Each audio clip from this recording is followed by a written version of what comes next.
Bonjour ou bonsoir à tous, vous qui regardez les vidéos, que ce soit le jour ou la nuit, ici DVD Pro Catch. Oui, vous ne rêvez pas, ce sera, on va dire, la même vidéo que j'avais fait, mais on va dire en plus refait. Enfin, faut voir si ça va être refait parce que à chaque petite vidéo que je fais, petit, non, c'est pas plutôt des petits, mais des grands vidéos, eh ben des fois ça bug, l'image bug. Ah, parce que selon un petit bonhomme dont je connais très bien, mais j'ai pas envie de dire parce que, par flemme et pas par envie de casser du sucre, sous le dos de quelqu'un, me demander de le refaire. Et ça, c'est un truc que, je vais pas vous mentir, mais qui ne me plaît pas du tout, parce que à la dernière minute, alors que j'ai dit lors d'un communiqué, peut-être potentiellement dans une vidéo, enfin, j'ai pas la moindre souvenir d'avoir dit ça. Ouais, parce que maintenant, je fais le vide dans ma tête, un coup que je dis quelque chose. J'avais dit que c'était mes dernières vidéos en attendant que je me décide soit pour un vidéo hors sujet, ça c'est ce que je me suis dit en moi-même, un vidéo hors sujet que je pourrais faire, ou alors peut-être en attendant d'autres disques que j'attends, parce que je vous en dis pas plus, je ne vous dirai pas lequel je les attends, parce que sinon ça gâche, le suspense, même si je sais qu'il y en a qui s'en battent les steaks. Mais sans trop vous faire tarder, je vais vous montrer le coffret que je dois absolument refaire et j'espère qu'après ça, cette personne que je connais très bien et que je suis sûr que vous le connaissez bien, vu comment je n'arrête pas de le mentionner, me foutra la paix. Les 50 ans de la WWE, du sport, du divertissement, de l'histoire. Voilà. Donc je dois le refaire. Donc si vous avez vu l'illustration avec le logo WWE avec 50 ans, vous avez bien compris, c'est une vidéo à refaire. Et que l'autre, je dois le supprimer et que vous pouvez pas le trouver. Il sera supprimé d'office. Mais bon. Donc les photos de derrière. Il est en français et il dure 6h27. J'espère que moi, ma vidéo ne va pas durer 6h27 entièrement. Sinon, je vous endors. Et pareil, de l'autre côté, c'est exactement la même que sur le fourreau de la jaquette. Et ma, ma soeur vient de lâcher un re au passage. Encore un re. C'est pas un truc important, mais voilà, je le dis parce que faut dire le non-respect, ces jeunes-là ne connaissent rien. Donc ça, c'est sur les sites, on dirait un site de WWE News ou quelque chose comme ça. Avec le livre de 50 ans de la WWE. Alors oui, je sais que cinéphile, ou plutôt WWE Réseau Souvenir, bref, un nom pas terrible, mais qui me dit par rapport au livre de catch, et qu'il a aussi des livres sur le paranormal. Et tu sais, ciné, même si tu aurais des films sur un livre ou même des mangas ou même les livres sur les paranormales, livres sur le catch. Et je ne suis pas là pour découvrir ta bibliothèque, mon vieux. Voilà, je me fiche de savoir ce que tu possèdes comme livre. Du fait que t'adores bouquiner et que t'aimes apprendre des choses. Voilà, du fait que t'aimes bien découvrir des choses. Pour toi, c'est quelque chose d'important. Et si t'es content, je suis un petit peu content, même si j'ai dit un peu des trucs de manière maladroite. Donc là, je crois que c'était le tout premier titre de la WWF. Donc oui, il y avait 3 fois W à l'époque. Donc ça, c'est une image à montrer. Les grosses chaussures d'André le Géant, il me semble que c'est ça. Et bien sûr, oui, bien sûr. Ning, ning, ning, la cloche. Et oui, la cloche de la WWE ou du catch. Peu importe de quelle fédération les cloches sont passées. Ouais, donc j'ai dit ça parce que, voilà, tu me dis, ben non, c'est pas des trucs sur les films, ce sont des trucs sur les paranormales. Oui, mais bon, si t'adores le paranormal, eh ben, la plupart adorent le paranormal. Comme il y en a qui adorent aussi la plupart des creepypastas. Donc, je pense que je vais essayer d'y aller court sur les documentaires parce que à chaque fois quand je m'attarde sur quelque chose, eh ben, oh, j'en ai marre de tout détailler. Et c'est pas, on va dire, pour vous faire chier si je dis ça. Donc pour DVD 1, The Beginning, donc le commencement de la WWE, qui était dirigé soit par le grand-père de Vince McMahon, Jesse McMahon, je pense. Ouais, pour Capital Wrestling Corporation, et d'autres noms à changer, quoi, jusqu'à aller vers le papa de Vince, qui est Vincent Kennedy J. McMahon, oui, et jusqu'à ce qu'on connaît, bien sûr, Vince McMahon Jr., donc le fils de Senior. Donc voilà pour le commencement. Bruno Sammartino. Alors Bruno Sammartino, de l'époque, soit de l'année 60 ou 70, ouais, 60 ou 70 si vous préférez, pour les Français. Ouais, parce que pour les Français, il faut toujours que j'explique qu'est-ce que c'est 70, qu'est-ce que c'est 90. Eh bien, 70, 70, 90, 90. Au moins, ce sera pour vous expliquer à quel point que nous, les Belges ou même peut-être les Suisses, on explique les chiffres de manière différemment. Voilà. Donc, ne vous foutez pas de nous si jamais on met des chiffres comme nous semble et que c'est presque facile. Je dis pas que c'est facile à détailler, mais au moins on comprend un petit peu mieux les choses. Pour nous, hein, ça c'est notre façon de parler. Et que Bruno Sammartino, comme je disais, à cette période-là, dans les années 70 et 60 ou 70, les deux, que ce soit n'importe lequel, eh ben, il était le visage de la WWE parce que il avait été champion pendant presque 7 ans avec un règne qui durait plus de 1000 jours en fait. J'ai pas le chiffre exact, mais je sais bien que c'est un record très long auquel la WWE veut faire maintenant avec Roman Reigns pour essayer de faire lui le nouveau Bruno Sammartino des temps modernes. Mais sauf que le problème, on en a un petit peu ras les fesses, je veux pas vous le mentir, de le voir aussi imbattable. Parce que maintenant, de le voir, les champions qui veulent devenir champions très très longtemps, maintenant, la façon de voir la chose a changé. Et et que c'est un petit peu, on va dire, lassant à la fin. Bref, mais là, à cette période-là, à mon avis, c'était différent. C'était quelque chose d'assez inédit. Donc, en tout cas, il a été le visage de la WWE, même si on le cite que très rarement, mais vraiment rarement, alors qu'il a été le visage, même si on sait que le premier champion de la WWE de la grande époque, c'était Buddy Rogers. Donc ça, on le sait, le tout premier Nature Boy. Voilà. Ensuite, The Nord-Ouest, donc tout le nord-est des États-Unis, qui fonctionnait tous sous les territoires, que ce soit la NWA, ouais, parce que la NWA avait une grosse communauté dans le nord-est des États-Unis. Et c'est pour ça qu'à chaque fédération qu'on voit, il y a des NWA Floride, NWA Texas, NWA, ce que vous voulez. Même à travers le monde aussi, hein. Donc tout fonctionnait à travers les NWA.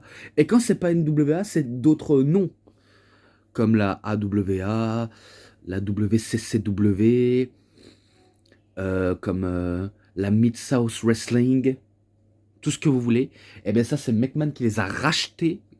Donc en gros, il a rasé les territoires pour les acheter, pour en faire de la WWE une grosse fédération. Et pourtant, c'était loin d'être la perfection, hein. Star of the années 70, donc ça c'est les stars des années 70, et que j'ai pas envie de m'attarder là-dessus non plus, parce que ce serait très long à vous expliquer. Titan Takeover, donc je pense que ça parle de André le Géant, vu comment André le Géant, c'était un géant hyper respecté et connu aussi, vu comment il a catché, que ce soit un petit peu au Mexique, au Japon, et qu'il a commencé en France, après il a catché au Canada, jusqu'à ce qu'il catche à la WWE, auquel il s'est fait beaucoup mieux connaître. Et qui nous a quittés depuis fort longtemps. Mais bon, il a laissé une empreinte indélébile dans la WWE, et c'est ce qui compte le plus. Hulkamania, donc l'ascension de Hulk Hogan quand il remporte le titre de la WWE pour la première fois face au Iron Sheik. Et que lui, c'est un règne de 4 ans, lui, Hulk Hogan. Voyez, il y a du bruit. Attendez, parce qu'il y a un truc qui me gêne. Je vais vite couper pour éviter d'être interrompu à cause du bruit. Donc, à tout de suite. Voilà, j'ai dû couper un peu la vidéo parce que j'aimais pas quand il y avait trop de bruit. C'est pour ça que j'ai fermé la porte de derrière les portes de chambre parce que j'en avais marre d'entendre des bruits et ça me gênait de ouf alors que je suis en train de faire une vidéo. Donc oui, Hulk Hogan est son ascension, tout le monde connaît son histoire. Le tout premier WrestleMania, je suis sûr vous connaissez l'histoire. C'est là où Vince a mis énormément le paquet sur ce show, qui sera, on va dire, l'un des tout premiers pay-per-view. Et maintenant, on connaît sous le nom de PLE, pay-per-view PLE, appelez ça comme vous voulez. Eh ben, il a énormément misé dessus, notamment en ajoutant des célébrités. Et voilà, tout le monde connaît cette histoire de WrestleMania, pas besoin de vous l'expliquer. Les Saturday Night Main Event, le show qui a fait aussi énormément parler de lui aussi, de manière à ce qu'on le sache, parce que on sait que la WWE est en train de bâtir de l'aile, parce qu'il se sent pousser des ailes grâce au succès de la WWE, notamment grâce à Hulk Hogan. Voilà. Le WrestleMania 3, inutile de vous expliquer, vous savez que ce show, qu'on l'aime ou qu'on l'aime pas, eh ben, ça reste, on va dire, à découvrir pour la plupart des matchs, surtout le match Roman Ricky Steamboat, et si vous préférez, Hogan André. Voilà. Ensuite, pay-per-view expansion. Ouais, ça, c'est tous les expansions des pay-per-view auxquels ils expliquent, que ce soit Royal Rumble, WrestleMania, SummerSlam, Survivor Series, et d'autres pay-per-view que j'en passe. Et maintenant, on passe à l'affaire ultra sensible pour la WWE. Oui. L'affaire des stéroïdes.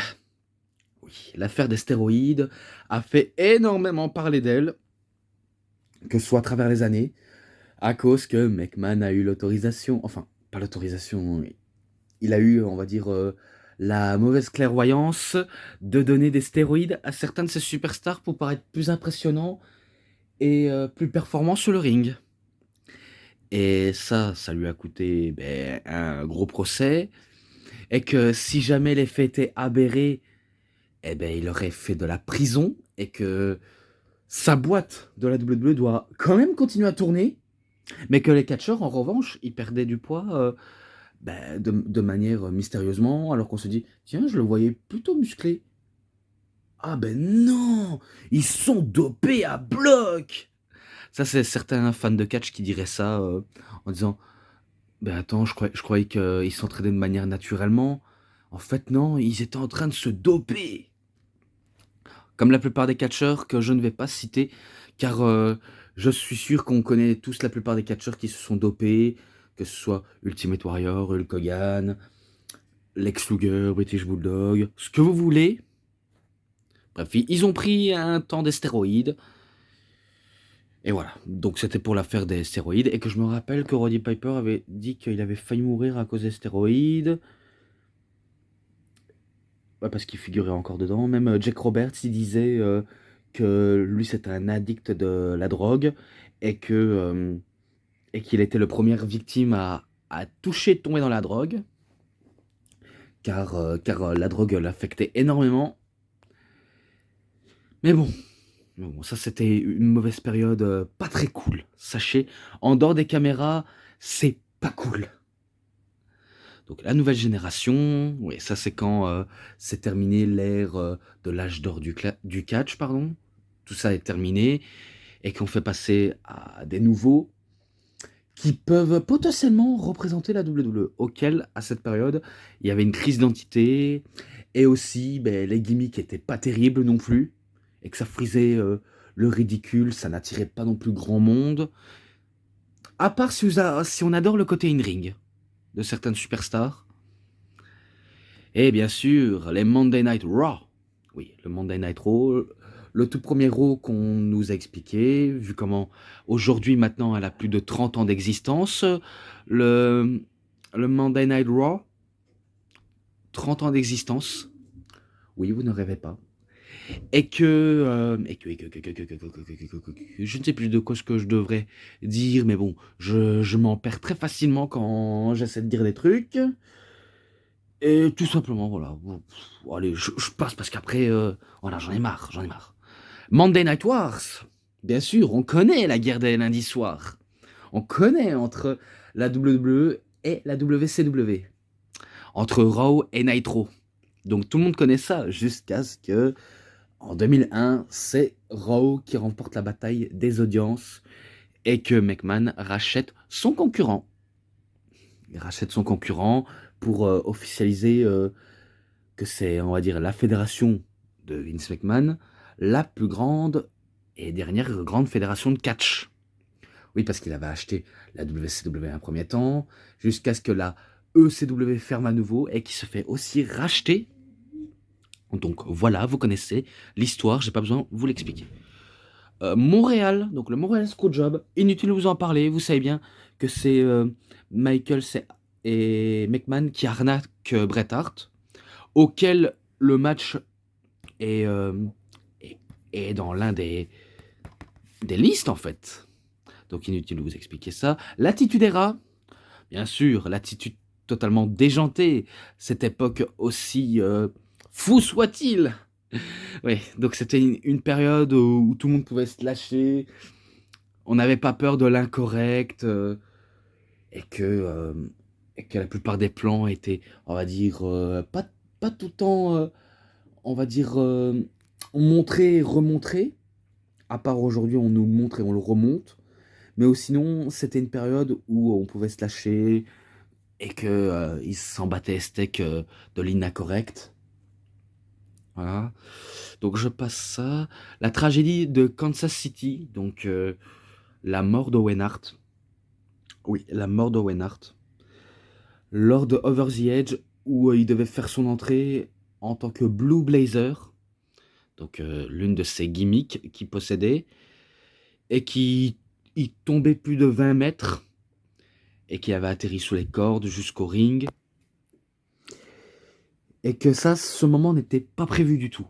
Sachez que c'était pas prévu, car les accidents comme ça n'est pas prévu. Certes, il y en a qui disent que les catcheurs ce sont des cascadeurs, mais les cascadeurs ne sauteraient jamais de 20 mètres du haut et de se relever comme si de rien n'était. Ça, c'est impossible, car dans le catch, voilà, on a beau dire que c'est des cascades, que c'est, on va dire, de la comédie, quelque chose comme ça, mais des choses comme ça, c'est pas la comédie. Donc la tragédie de Kansas City, j'ai déjà expliqué. SmackDown, oui, la première création de SmackDown qui a été créée en 1999, donc en 1999. Oui, et que le terme SmackDown venait de l'idée de The Rock. Attendez, je vais vite venir parce que j'ai l'impression qu'on m'appelle. Donc voilà, je suis encore revenu. Insupportable qu'on m'emmerde, hein. J'en ai ras le cul qu'on vient m'emmerder alors que je viens faire mon petit truc de review. Ça, c'est un truc que je n'accepte pas qu'on m'interrompe. Donc, au moins, vous le saviez, je ne m'en cache pas ma petite frustration. Donc, pour le SmackDown, j'ai déjà passé. L'expansion, bien sûr, les expansions mondiales ou les expansions, que ce soit pour les figurines, que ce soit dans les années 80, 90, 2000, 2010. Bref, on connaît la plupart des histoires, même la plupart des pay-per-view.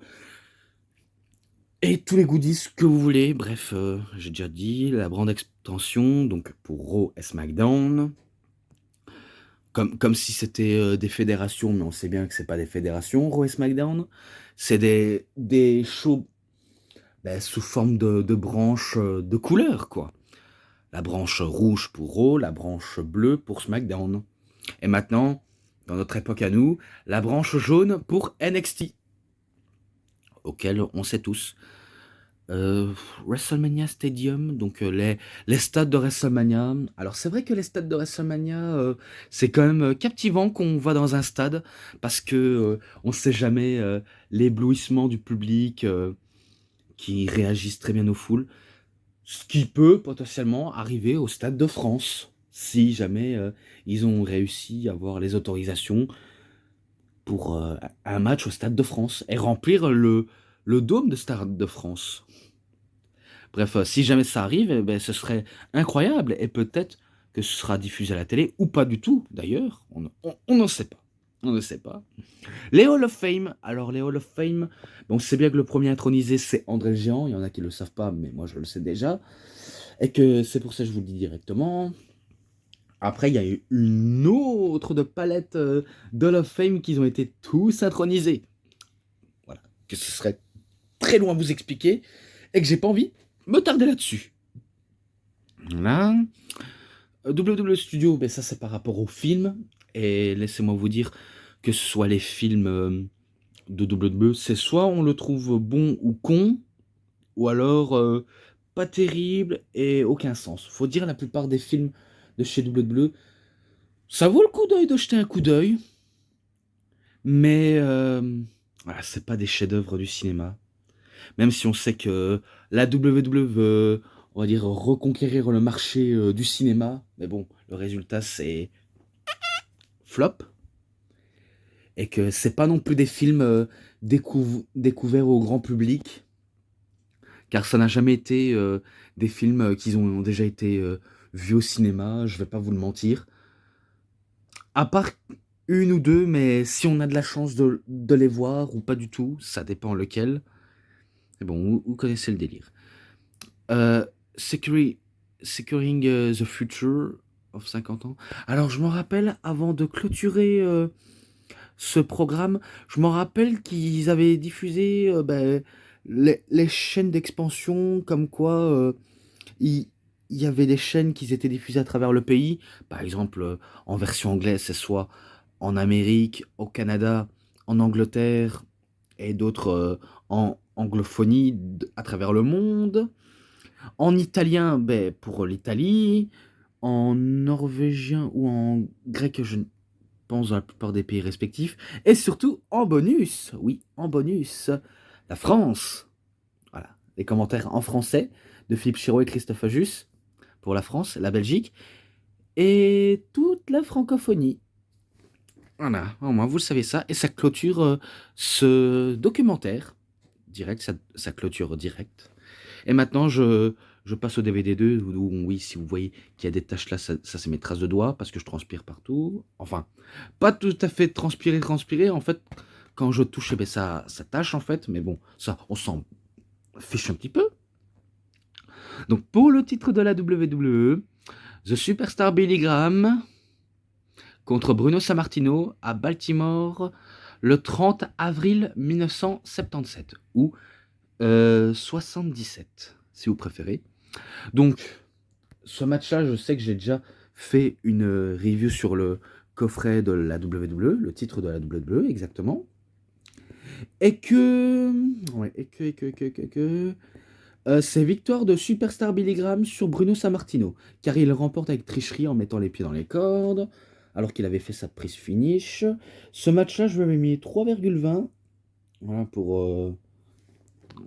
parce qu'à l'époque, c'était pas non plus si impressionnant techniquement parlant et visualisation parlant. Bref, je j'en salive tellement que ah là, j'en salive tellement que je me perds dans ce que je dis et pourtant, quand je filme pas, je je me parle à moi-même comme si c'était une source de motivation, de bien parler correctement, mais là, ça me prend le dessus à chaque fois, c'est incroyable. Il y avait pareil 3,20 même pour, le WrestleMania 3 entre André le Géant et Hulk Hogan pour le titre de la WWE également. Et c'était le 29 mars 1987. Oui, c'est là où Hulk Hogan bat André le Géant et auquel je n'ai pas besoin de expliquer vu comment tout le monde connaît et que c'est victoire de Hulk Hogan et qui remporte le titre. Et là, oui, la bataille royale du Royal Rumble, le 24 janvier 1988. On va dire le tout premier Royal Rumble, oui, le tout premier Royal Rumble, remporté par The Accent Jim Duggan. Oui, c'est remporté par lui. Donc ce match-là, je l'avais mis un 3,5. Je lui avais mis un 3,5. Et là, ben, le premier épisode de Raw, entre Yokozuna contre Koko Beware, celui-là, c'est dans Raw Beginning, je l'ai déjà fait une review dessus. Vous savez que c'est victoire de Yokozuna, avec son Banzai Drop, vu comment c'est lui qui va dominer tout le match face à Coco Beware. Mais bon, ce match-là, je lui avais mis un 3,10. Et pour le dernier du DVD 2, au King of the Rings, donc pour la finale du King of the Rings, Stone Cold Steve Austin contre Jake the Snake Roberts. Et c'était le 23 juin 1996. Ou 96 si vous préférez. Et ben c'est là où Stone Cold Steve Austin remporte la finale. Oui, spoiler, il remporte la finale avec un stunner. Et que c'est là après qu'il fait sa promo qu'on connaît tous qui est légendaire. Et qu'il disait notamment oubliez les gens 316, Austin 316 vous mettra une sacrée raclée. Voilà.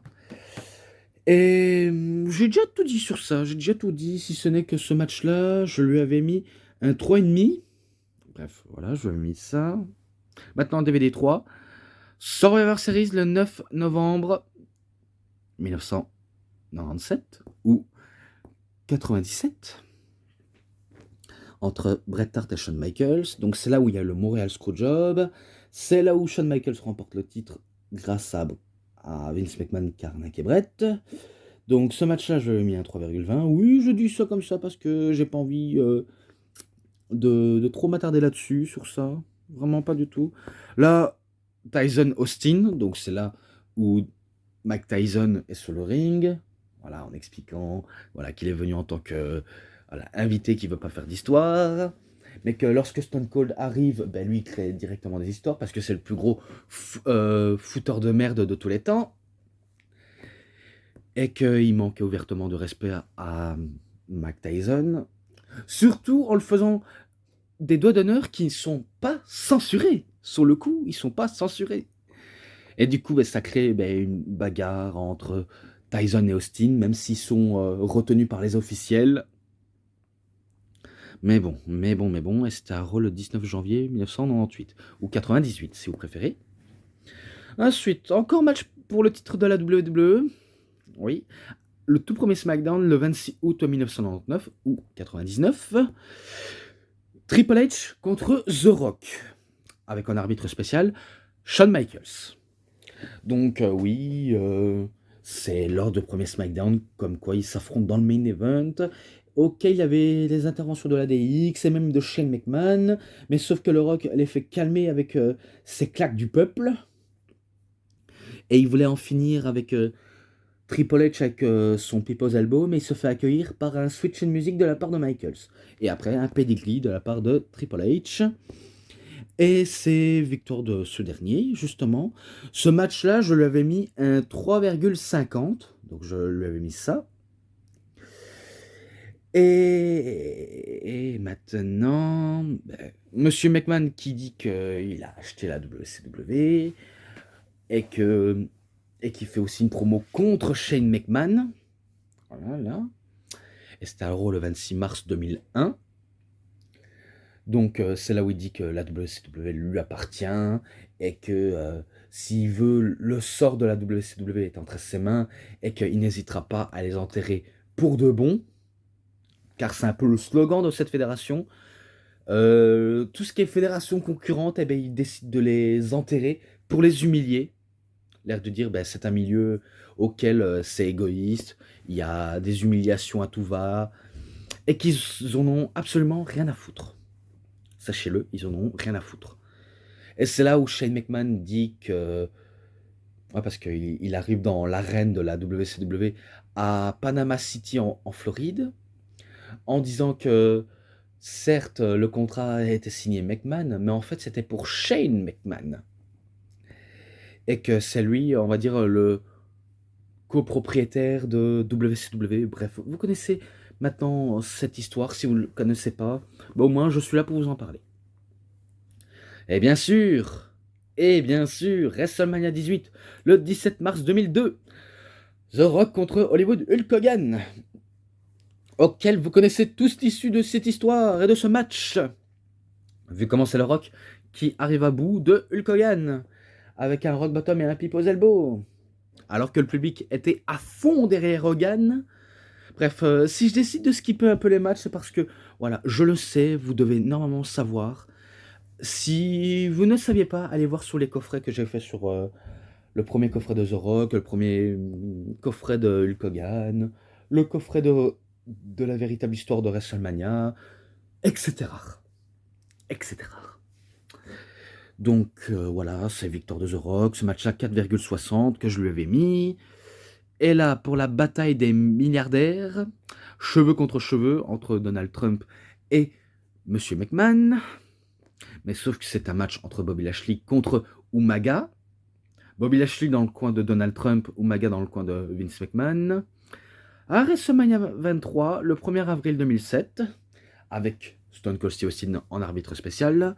Normalement, vous devez savoir que c'est Bobby Lashley qui bat Umaga grâce à un Caspire, alors que Donald Trump, lui, s'était jeté sur Monsieur McMahon pour lui donner des coups de poing. Et en plus, ces coups de poing, c'est comme si c'était un coup de marteau sur un clou. Voilà. Et après, pour l'humilier, c'est Monsieur McMahon qui se fait raser la tête par Trump, Stone Cold et Lashley. Voilà, au moins vous le savez direct. Et après, il fait ça avec canette de bière, voilà. On se fout de la bière partout. Voilà, on est baptisé à la bière. Et après, bam, stunner sur Donald Trump. Ouais. Stone Cold a fait un stunner sur Donald Trump pour le plaisir des fans.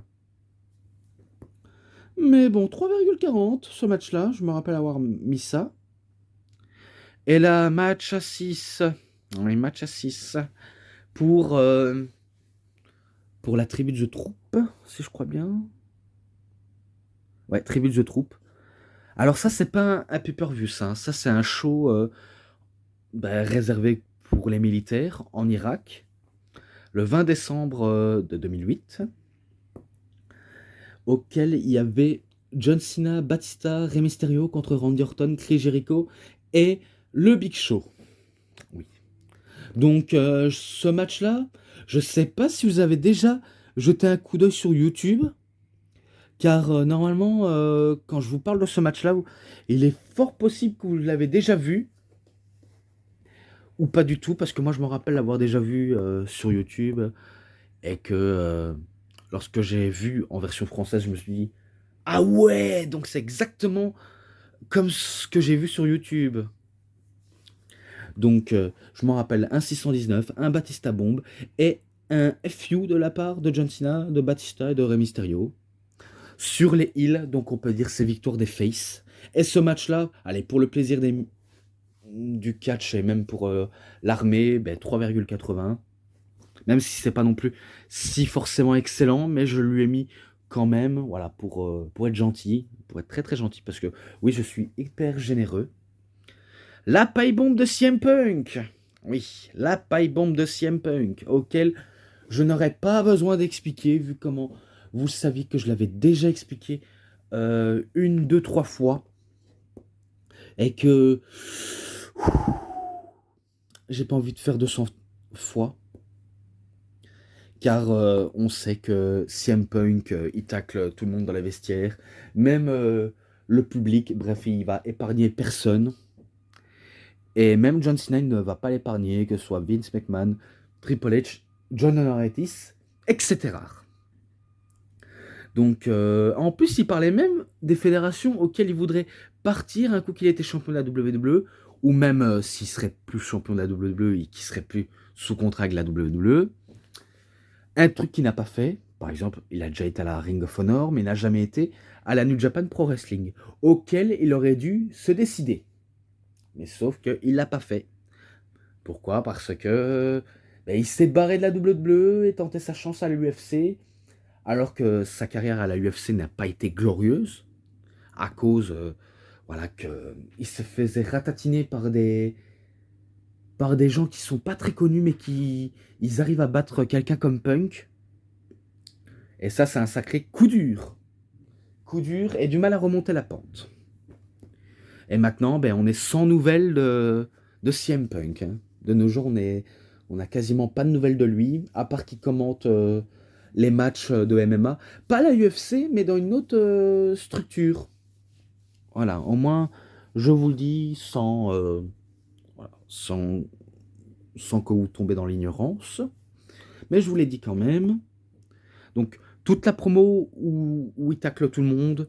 Bref, en plus, j'ai déjà fait un résumé dans le coffret de Best of Raw et SmackDown 2011, et même dans le coffret de CM Punk. Donc, j'ai déjà dit, j'ai pas envie de le redire, comme j'ai dit. Car je vais achever le dernier match et après, préparer au montage et l'illustration, mettre ça en ligne et après, s'il vous plaît, foutez-moi un petit peu la paix. Soyez gentils, infiniment. Donc, match pour devenir le challenger numéro 1 au titre de la WWE de The Rock. Ouais, je dis WWE, alors que c'est WWE. John Cena contre CM Punk à Raw le 25 février 2013, auquel j'ai déjà fait une review dans le Best of Raw SmackDown de 2013. Oui. Et que je me rappelle, c'était un grand match de catch entre les deux hommes. Même si ça n'a pas l'air, mais pourtant, il faut le voir pour le comprendre.